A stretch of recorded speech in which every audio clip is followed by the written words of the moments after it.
Ever since I can remember, my parents used to wake us up in the mornings with a cup of tea. And at the age of 60 now and living here in southern Hungary, I still have that cup of tea first thing in the morning. I think it's a habit that I can't get away from. Now living here, I do quite enjoy a freshly brewed cup of coffee. Not first thing in the morning, it's a bit too much for me. But around about this time of day, before I'm about to start to do anything, I like to have a little bit of a sit down, take in a bit of the sun and vitamin D, and then look around, take in everything that I can see. I mean, the roses here are just about to come into bud, and think about what I'm going to do for the day. Anyway, you're not here to watch me drink my morning coffee, but hopefully learn about what we can do with the spent coffee grounds from this wonderful cup. So let's get into the video. Hope you enjoy it. Now, if you're anything like me, you probably watch a lot of YouTube videos. That's why you're watching this one. Now, what I've found with YouTube is that I get bombarded. I might watch a particular video about a particular subject, and then the next thing you know is the YouTube robot is firing all these videos at me from different creators that I'm really not interested in. And so what I do is, and you probably do the same, is I clear my watch history. Now, when I do that, everything gets wiped off and you start again. Well, that's great. Trouble with it is that I've forgotten who I want to watch on a regular basis. And the only way I can do that and keep up to date with what they're doing and keep me either informed or entertained is to hit their subscribe channel button. Now, as I've said, we've got a lot of things going on here. Not only are we growing our own food organically, as you already know, but we want to use it in different ways. So if you want to keep up to date with what we're up to, then, like I say, hit subscribe.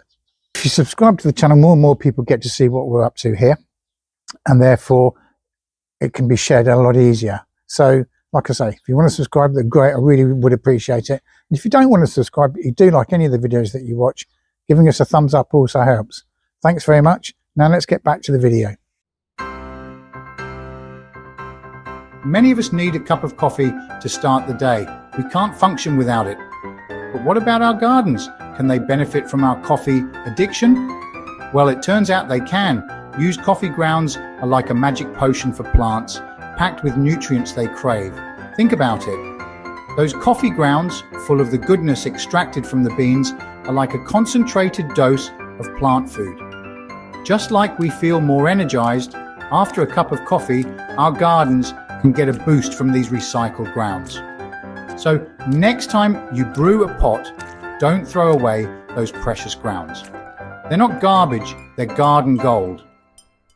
Let's explore how this kitchen staple can transform your garden. Coffee grounds are like a health pill for plants. They are full of nitrogen, which makes leaves grow big and strong. They also contain phosphorus, which helps roots grow deep and healthy. And let's not forget potassium, which helps plants fight off diseases and stay strong during dry periods. But that's not all. Coffee grounds also improve soil structure. They make sandy soil better at holding water, and they help to break up clay soil so that air and water can reach plant roots. It's like giving your plants a balanced diet and a comfortable home all in one go.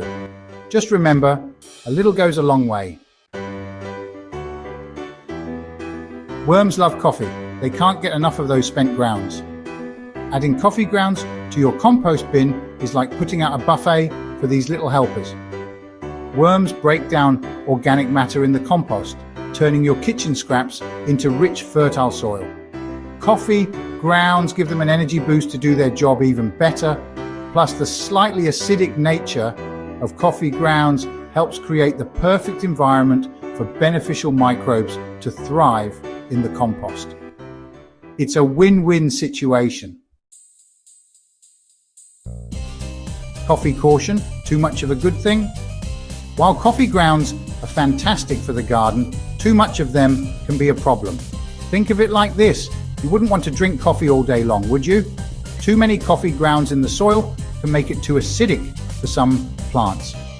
Also, if they clump together, they can prevent water from reaching the roots. The key is moderation. Sprinkle a thin layer of coffee grounds around your plants and mix them lightly into the soil.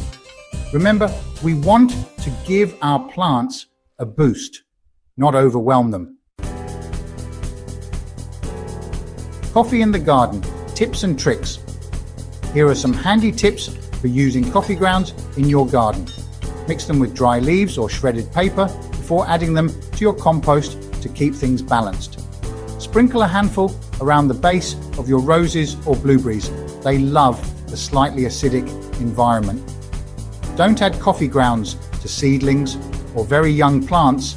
They are still too delicate. So go on, put that leftover coffee to good use.